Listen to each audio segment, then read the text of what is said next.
tudo bem? Bem-vinda! Obrigada! Que honra, gente! Toda minha! E que lindo esse chique, espaço! não é? Nossa, muito lindo, Colorido, adorei as né? cores. Me conta um pouquinho sobre, né, pra gente ir te desvendando, começando pelo A espaço. partir disso aqui, né? É. Bom, eu venho de uma casa de artistas, uma casa de muito movimento, Ai, que de delícia. coisas muito atípicas. Aham. Então, essa presença das cores e da arte de uma forma diferente fez parte da minha história. Isso é maravilhoso, né? Isso. Então, quando eu montei essa sala, não tinha como eu não puxar meu pai para fazer esse projeto de cores, Sim. que eu confesso que me desafiou, né? Não é fácil a gente romper padrões, assim, não é fácil. Mas eu me entreguei a ele, assim, e falei, cria aí, confiei. Quando os pintores começaram a colocar as tintas, eu gelei, literalmente, eu estava aqui, eu olhei e falei assim, nossa, como é que meus pacientes vão aceitar isso? Eles não vão aceitar. Eles vão falar, Cecília pirou. Só que na segunda demão eu já senti uma harmonia, assim, com esse acorde de cores muito legal. E a cor tem uma importância tão grande, né, na maneira de receber e mudar o astral das Sim. pessoas também, né? É, eu acho que as pessoas já entram aqui e percebem que tem algo de diferente aqui. Sim. E eu gosto dessa ideia porque a proposta é mesmo um espaço que traga vitalidade, que proponha a liberdade na Muito forma bom. de existir de cada um. É, Né? e a gente vê muito essa coisa do ar aqui, né? A gente vê o ar correndo e tem a coisa das plantas que eu já te invejei, porque eu não sei cuidar de plantas. Eu tenho uns vasos lindos no meu escritório, mas ainda tô penando e eles são enormes. É então não é difícil, assim, né? agora não dá, tira. Isso, não, não são dá. 3 vasos enormes e aí eu fico lá exercitando a minha capacidade de cuidar de planta, porque planta não mia nem late, Exatamente, né? elas só ficam ali, mas eu falo que elas são a minha equipe, gente. Ai, maravilhosa. Elas são a minha equipe, assim, cada membro dessa equipe tem uma característica, tem um jeito, tem uma cor. Ai, e olha elas, que lindas. Elas mudam com o tempo, Nossa, então são maravilhosas. muitas vezes eu preciso, essa que eu pego um balde de água e de um dia para o outro, de uma sexta para segunda, eu deixo ela Mergulha porque ela. vaso de cerâmica suga muito. Ah, tá. Que Então legal. é um dificultador, viu, gente? Vasos de cerâmica. Eu aprendi isso depois que eu comprei todos. Sim. Então eu fico lutando com os Entendi. vasos de cerâmica, entendeu? Ele suga, então você tem que molhar a planta muito que ele mais. puxa pra ele. É. E cuidar de planta tem muito a ver com curso de vida, né? Não é? A planta é nos uma ensina, conversa né? bem sutil, eu acho, com elas, assim. A planta, cada uma exige uma coisa no momento e ela demanda atenção e cuidado. É super interessante. Mas ela é muito demanda parecido silêncio. com a vida, né? Porque a vida te desafia o tempo todo. Eu acho que a planta ela é uma sabedoria, assim. Isso é uma coisa que eu ainda espero aprender agora, né? Eu tô tentando, porque a minha avó era super jardineira. E isso foi uma coisa que garantiu a ela uma longevidade muito legal. Isso é muito legal. Então, acho que a relação com as plantas é maravilhosa. É super né? legal, é um investimento. E quando eu coloquei e eu comecei a viver esse espaço com essas plantas, o que eu percebi? Que elas me obrigam a sair daquela cadeira, onde eu fico plantada por horas, E elas regala. me deslocam de lá. E elas me colocam em outro universo, entendeu? Comigo acontece Minha cabeça isso também. tem que virar uma chave. Pra eu viver isso aqui. Aí eu falo, oh, amor, não, tadinho. Aí cortei o cabelo dessa essa semana, que ela tava sentindo, porque ela caiu, a gente tem acidentes, né? Entendi. É tipo bem que nem a vida mesmo.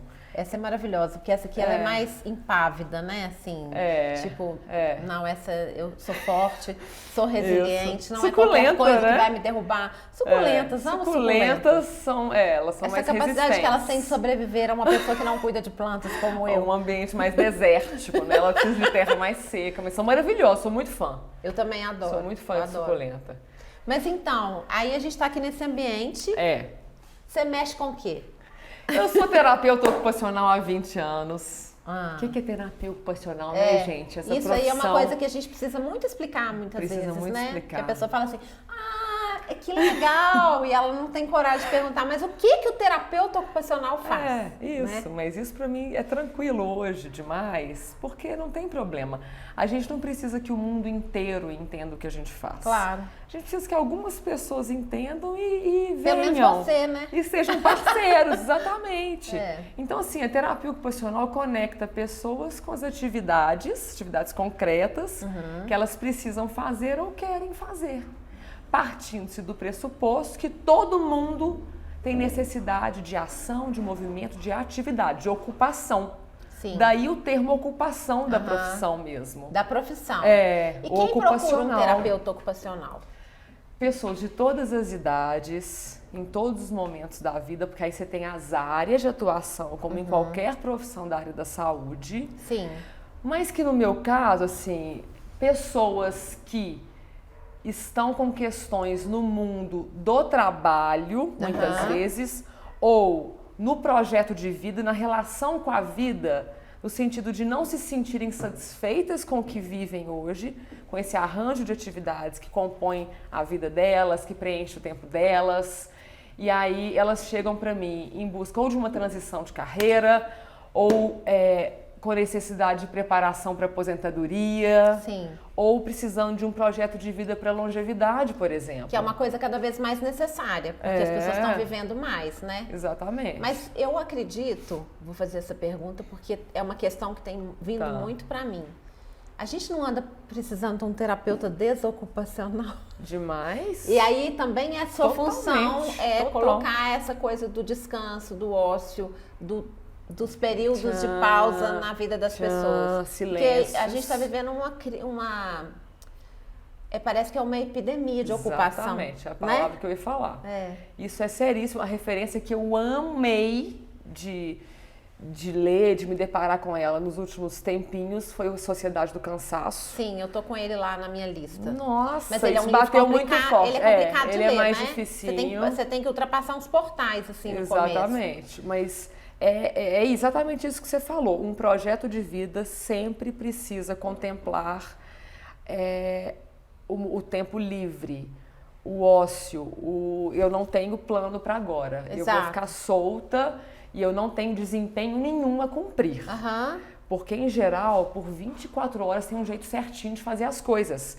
É isso, é a maçã que tem que comer, depois tem que tomar o leite de linhaça. Nossa, pelo amor entendeu? de Deus. Aí pra dormir tem higiene do sono e pra não sei o que tem tudo. A vida vira só uma lista de tarefas. Um checklist muito chato, ininterrupto, acelerado e adoecedor. E sem sentido, né? Parece Vazio. que você não tira prazer daquilo, né? Eu acho que até o autocuidado, até pro autocuidado tem limite, né? Exatamente, assim, tem que tomar maior cuidado com isso, porque senão vira uma coisa que você não tem vida. Não, peraí, eu estou fazendo tudo isso para viver mais. Isso. Uai, mas eu tenho uma frase que fala assim, que eu sou muito palhaça, né? Então tem uma frase que fala assim, a minha avó comia uma maçã por dia, ela comia mesmo, ela viveu até os 95. Mas eu acho que o ruim de comer uma maçã por dia é que você vive mais tempo, aí você tem que comer mais maçãs por mais dias. Você detesta maçã, então, né? Se você não gostar de maçã, você tá ferrado. É horrível. Né? E aí Desculpa tem que ter outros interromper. caminhos. Não, mas isso é muito sério, eu achei perfeita a sua colocação, porque os excessos hoje estão realmente impressionantes, assim. Tipo, a falta de pausa, a falta de pouso. E tipo assim, ai, que horas que eu solto isso tudo, entendeu? E deixo o tempo correr, assim, tipo, sem pensar que eu deveria estar fazendo alguma coisa, que isso dava um vídeo. E que o WhatsApp tem 20 mensagens ali esperando resposta, tipo, insuportável. Então eu vivo essa busca pessoalmente e no fim das contas trabalho ensinando isso há muitos anos. Ela é diária, ela é muito difícil, mas para mim não existe outro caminho. É ficar vigilante o tempo todo. Você tem que estar o tempo todo assim, atento a isso. aprendendo a esvaziar. Inclusive o livro que eu estava comprando ontem se chama Sobre o Silêncio, que o meu terapeuta me indicou. Eu estava lendo um sobre o silêncio que se chama A Magia do Silêncio, mas esse sobre o silêncio eu não conheço. Tem me interessado muito pelo silêncio. Que tema! Sabe o que aconteceu comigo durante a pandemia? Eu perdi uma audição de um dia para o outro. É praticamente Sério? o silêncio querendo falar comigo, né? Olha, E aí eu passei a olhar interessantíssimo. muito para essa É. palavra. Eu adoro a palavra silêncio. Eu também, cada vez mais. É muito E eu acho que aos necessário. poucos, porque eu sinto que quem se propõe a aprender isso de verdade e a implantar isso na vida de verdade, o sentimento é que a gente está remando contra a maré. Aham. Porque o sistema inteiro e todas as pessoas e o mercado empurra a gente para o mais, para acelerar, para correr, para não parar, para não... Uma loucura. Até falando sobre isso mesmo. Até falando sobre isso né? mesmo. Uhum. Então, assim, mas dá para construir, é um mergulho profundo, não é rápido, não é fácil, mas é a saída. E eu acho que o silêncio ele não é só de fora, né? Não, O silêncio mais difícil é você conquistar o silêncio dentro, né? Ele é uma experiência, né? Que você vai aprendendo a lapidar. E eu sinto hoje que são, às vezes, segundos ou minutinhos que eu consigo sentir que eu fiquei em paz mesmo. Assim, é uma paz que se instala. Tipo assim, gente, de conseguir sentir assim, a vida por si só nunca vai diminuir. Ou eu consigo entrar em contato com isso aqui e desfrutar disso, ou eu nunca vou conhecer o que é essa vida aí. Sabe quem me ensina isso? A minha gata. Exatamente. Ela vem pro meu A colo. natureza traz Aí, muito isso, eu de alguma acho. forma eu falo assim, agora eu não posso sair daqui. Isso. Alguém me traz um café. Tipo, Muito legal. Porque tá muito gostoso aquele colinho que Ai. ela sabe, que ela me Aqueles obrigou pelos. a ficar. Muito maravilhoso. Brrr, brrr. Eu amo bichos. Eu acho que os bichos nos ajudam, né? Eles têm muito para nos ensinar. E você, me explica como que você chegou na terapia ocupacional e como a arte interferiu nessa chegada e na sua vida, no seu dia a dia. Construção de vida. Bom, a terapia ocupacional tem uma interseção com a arte. Ela tem. Sim. Alguns profissionais se aprofundam nisso e se apropriam mais disso, trazendo para a clínica, para a prática, outros menos, normal, cada um vai se constituindo enquanto terapeuta ocupacional que deseja, que consegue. No meu caso, como eu sou filha de artista plástico, então isso sempre estava mais misturado e eu fui incorporando. Eu não uso tanto as atividades artísticas na minha prática de atendimentos hoje. Mas sim, aqui tem argila, aqui tem cartolina, aqui tem lãs coloridas e tem algumas tintas.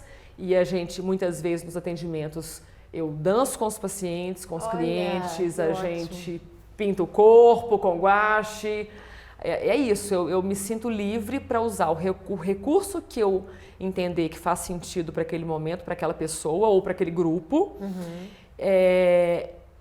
Mas eu não tenho isso tão marcado como outros terapeutas ocupacionais têm. Mas talvez na sua própria visão de vida, né? Não necessariamente você precisa trazer a arte especificamente para a atividade. Isso. Mas isso está inserido na sua pessoa. Isso, né? E consequentemente nas minhas intervenções, exatamente. Porque eu me sinto muitas vezes uma gestora dos projetos ocupacionais de quem entra em contato comigo. Então é isso mesmo que você falou. É uma visão que me permite conduzir os processos, fazer as sugestões, as intervenções, de forma que eu as conecto muitas vezes com a arte mesmo. Falar assim, sabe a exposição dos Gêmeos, por exemplo, tá aqui em BH? Aí a pessoa, não sei, nunca ouvi falar. Eu, nossa, olha aqui. Aí eu dou um Google lá, olha para isso aqui. Então você vai lá esse sábado, tá combinado? Combinado. A gente amarra e a pessoa em geral vai. Sabe? E isso totalmente conectado e sintonizado com o projeto terapêutico dela comigo. Então, sim, isso tá na minha vida pessoal, porque não tem essa divisão, né, Cris? Não tem. A gente acha que tem, não né? Tem, mas não tem mesmo. Isso é uma coisa teórica, né? Igual no espetáculo Ficções. Isso é uma ficção, né? A gente achar que, não, agora eu estou entrando aqui, essa é a minha versão Cecília Xavier executiva. Os meus problemas ficaram daquela porta para fora. Lá. Agora, Cecília profissional colocou o terninho, só que eu coloquei este terninho formal, eu sou outra pessoa. Não. Né? Inclusive isso, ontem eu estava com as minhas alunas no encontro festivo, tralalá, assim, rompeu com a minha rotina, jogou tudo pelos ares, entendeu? Eu estava até 1h da manhã com elas, e é isso, hoje eu estou aqui, assim, revitalizada e com elas, mas está tudo aqui. É como se elas estivessem aqui com a gente agora, entendeu? Me trazendo insights, me trazendo sentimentos, afetos. Mas eu acho que as empresas pouco a pouco tem despertado para isso. Eu percebo isso porque eu faço, às vezes, palestra dentro de empresas. Sim. E eu percebo que as empresas entenderam que não dá para separar. E não é porque não dá, não deve. Porque é antiprodutivo, quando você leva inclusive. a vida para o trabalho, você também cria talentos, né? Claro. Uma mulher que vira mãe quando está no trabalho, ela fica potente pra caramba no trabalho, né? Se a empresa consegue entender essa conexão... a gente tem visto isso mudar, assim, muito devagar. E na questão da longevidade agora também, a gente está despertando pequenas coisas. Né, eu Cris? tenho falado para algumas empresas e eu fico assim, bom, é uma gota no oceano, mas deixa eu aproveitar essa gota aqui, sabe? Exatamente. É uma gota de óleo essencial no oceano. Exatamente, eu Não tenho é? o mesmo sentimento, acho que todos nós, né, que trabalhamos com essa questão da longevidade, da felicidade, pode ter o nome que for, da qualidade de vida, de uma vida com mais sentido, Sim. que é isso que a gente estava falando anteriormente, a gente tem a sensação de que ainda é muito incipiente, mas que estamos melhorando, a gente já consegue ver alguma abertura nas empresas, no mundo corporativo, muito menos do que a gente gostaria, muito menos do que a humanidade precisa, porque eu acho que todos nós estamos gritando por isso. Tipo, a gente não aguenta mais a vida árida, como ela tem sido construída e defendida, não dá. Não dá. Tipo, não dá mais. Né? Mas tá indo. Eu acho que a gente vai também dando a nossa contribuição. Tem uma frase que eu gosto muito, que eu repito ela sempre, eu até sou um pouco, eu fico repetitiva, mas no programa eu não falei Mas a ainda. repetição é importante. Ela é muito importante. Foi um fotógrafo, não sei o que, Reeves, não tem ideia de quem ele seja, mas ele deixou um legado aí. Que ele fala assim, um homem bate com um machado 100 vezes sobre uma pedra, e essa pedra não se quebra. Mas na 100ª vez a pedra se quebra. Não foi a 100ª vez, foram todas as outras. Isso para mim é uma visão de vida. Legal, né? adorei. E eu acho que... Thank you, Reeves. Parabéns, Reeves. Tá de parabéns. Congrats. Apesar de ter esse nome de costela... tá de parabéns. Tipo Vou lembrar assim, de você no Outback. Totalmente. Molho barbecue. Batatas rústicas. É uma frase que merece um molho barbecue. Isso aí. Né? E aí... ajuda, né? A gente acho... fica bem... exato. Gota a gota porque com o às nosso vezes trabalho. a gente tem pressa, né? Eu estava pensando esses dias sobre a questão da longevidade, eu queria te perguntar como que isso chegou em você, né? Porque seu pai é o Marcelo Xavier, que hoje enfrenta uma questão física, né? Mas com muita elegância, né? E com a arte dele sempre, né? Um cara maravilhoso. E essa questão da longevidade sempre teve acesa dentro de você ou isso foi acontecendo?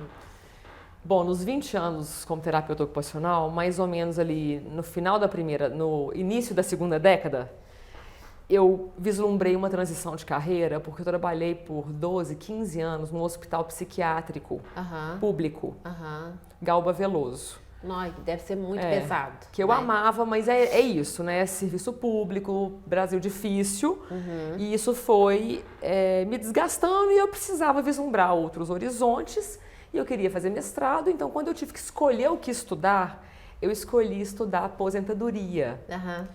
Essa transição de vida que envolvia o trabalho, uma vida com o trabalho, com muito trabalho, para uma vida sem trabalho, de idosos saudáveis. E não é só sem trabalho, né? Parece que escondido da sociedade, né? Porque a aposentadoria parece que quer tirar a pessoa do convívio, né? Totalmente. É isso que você sabe como é que é, né? Difícil. Transição já é difícil. Para aposentadoria, putz grila, um desafio tanto.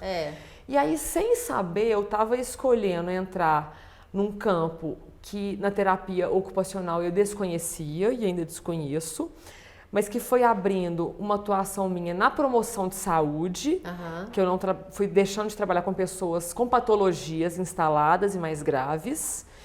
E aí as transições de vida foram entrando e as de carreira, porque a aposentadoria é uma etapa da carreira. Sim. Então isso me colocou na gerontologia, no envelhecimento. E aí quando eu entrei nisso, eu me apaixonei mais ainda, porque eu sempre fui apaixonada pela terapia ocupacional, sempre. E eu falei, nossa, agora eu achei uma coisa aí que eu vou fazer pro resto da vida. E eu ainda tenho esse sentimento. Caminha, exatamente, a gente caminha para ficar cada vez mais velho. Então, quando a gente está trabalhando com longevidade, a gente está trabalhando com o nosso futuro, né? Exatamente. Isso é Volta muito legal. tudo pra gente o tempo todo. Então, assim, essa conversa que a gente está tendo, a gente vai falando, escutando e aprendendo. A área da saúde tem muito isso, mas a longevidade, a geronto, né, o envelhecimento, especialmente traz isso. Então é maravilhoso. E a flexibilidade que o campo traz é perfeita, porque o que não é falar de projeto de vida para o futuro? Cabe tudo aí. E é tão moderno isso, né? Na verdade, é muito moderno envelhecer, é muito moderno pensar no envelhecimento. Quando eu comecei a falar quando eu comecei a falar um pouco mais sobre isso, não como um tema principal, porque na verdade eu trago muito a minha vida, né? Então teve uma vez que alguém falou assim, você é uma ativista da longevidade. Eu fiquei um pouco ofendida. Eu falei, não, eu sou ativista da longevidade. Fica trabalhando com esse negócio de... Vou falar só... Porque fica parecendo que a gente está falando só de envelhecimento, né? De fim de vida. E aí a gente enfrenta os nossos próprios preconceitos, né? Claro. Aí eu pensei assim, primeiro, mas qualquer coisa que eu fizer depois dos 50 já vai ser sobre isso, né? Porque e tá outra na sua coisa pele, é que eu corpo. comecei a conhecer uma turma, assim. Aí eu vi que são pessoas extremamente modernas, atualizadas, né? E é uma turma muito contagiante, assim, né? Animada, isso, né? Isso. Eu falei, gente, descobri um novo mundo, assim, é muito um legal. Universo. E eu acho que falar de longevidade é falar da vida. Como viver melhor, com mais vitalidade. Não falar de morte e de coisas, né? Declínios, perdas. Acho até que a gente não pode deixar de falar, mas na verdade a perspectiva é essa, mas a morte, ela é o que faz você aproveitar a vida, né? Porque senão, sabe aquele filme O Feitiço do Tempo? Eu adoro ele como é um filme antigo, mas que pra mim é muito isso, né? Assim, ele tenta morrer e não consegue de jeito nenhum. Aquele dia fica se repetindo. Que horrível não morrer, que horrível não ter uma perspectiva de que tudo vai acabar, de que a festa está terminando. A festa fica boa porque ela vai acabar. Exatamente, né? porque então, ela tem um fim. E você tem atendido pessoas mais velhas em geral? Assim, hoje em dia, o seu público acabou se tornando pessoas mais velhas? Assim? Não. Não, né? Não. Pouquíssimas pessoas acima de 80. Eu legal. tô com as pessoas de 55 a 70. Entendi. É o meu público prioritário. Mas, então, na verdade é um público que eu tava imaginando mais velho, mas olha como é que você já tá sem preconceito. Você tá achando mais velho só os 80. 80, 90, 100. Não é? Eu com 52, eu acho que 60 é jovem. Quando eu tiver 62, eu vou achar 70 super jovem, por aí vai. Isso, né? Exatamente. É porque eu acho que a tendência é que as pessoas acima de 80... elas têm demandas diferentes. É porque a gente ainda não separou isso. Então, assim, de 60 a 120, a gente fala da mesma forma? Como se fosse a mesma coisa? Tipo, não dá. Sim, São isso é fases muito completamente determinado pela diferentes. idade, mas também é muito determinado pelo jeito de cada um, né? Isso, porque não está na cronologia. Não está na cronologia, está muito na personalidade, né? Isso. Ontem eu estava vendo um vídeo da Jane Fonda falando que ela com 86 se sente com 80, né? E que quando ela pensa no Henry Fonda, que morreu com 70 e poucos, ou 70, não sei, ela pensa assim, hoje eu tô muito mais jovem quando eu olho para ele e tal. Sim. E aí eu fico pensando assim, por que a gente, né, assim, a Jane Fonda é maravilhosa, ela é incrível, mas a gente ainda se baseia na questão da juventude, né? Verdade. A gente... Tem uma cadeira que tá querendo falar, ó. Vou tirar ela daqui. Essa cadeira a gente... Não, achei que fosse... Ela fica dando opinião. Entendeu? Quer participar. Eu acho importante, né? A diversidade aqui é total. Todo mundo pode falar. Glória Pires. Não. As pessoas podem tem que dar ser Jane Fonda, entendeu? A gente pode ser outras formas de envelhecimento, como essa cadeira. Exatamente. A cadeira tá... Exatamente. A cadeira tá falando, gente, eu também tenho um tempo de vida, tenho minha coluna tá doendo. Não me aposenta, não. Isso, deixa ela aí. Ela tá legal, entendeu? Ela tá viva. Exatamente. Mas aí, por que a gente tem que ter a questão da juventude sempre como referência, né? Como critério. Porque se a gente tivesse como referência o envelhecimento, então, vamos supor, nasce o bebê, aí você fala, tadinho, ele é tão novinho ainda. Exatamente. Né? Quer dizer, a gente até fala, mas tadinho, ai, que lindo, a gente fica encantado. A gente fica muito encantado pelo começo da vida, mas a gente não fica encantado pelo fim da vida. E o fim da vida, gente, é o momento em que você mais está pleno para aproveitar, porque do ponto de vista psíquico, se tudo correr bem, Isso. você tá numa potência de olhar para o mundo tão maravilhosa, né? Sim, se você vai se construindo, eu acho, nesse crescente que pode ser infinito mesmo, que a idade nunca vai determinar, Sim. a sua velhice se torna uma potência inimaginável, porque é o acúmulo do tempo, né, a seu favor, que tem coisas que só o tempo é capaz de construir mesmo. Você pode fazer o curso que for, você pode viver o que for, mas isso ao longo das décadas vai ganhando uma lapidação especial.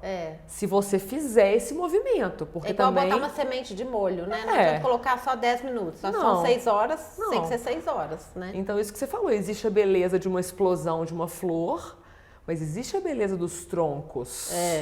Né, que demais. Tem aqui um conto lindo da Soraya Vasconcelos, se não me engano, que chama Para Além das Flores. Ah, que lindo, conta, como que é?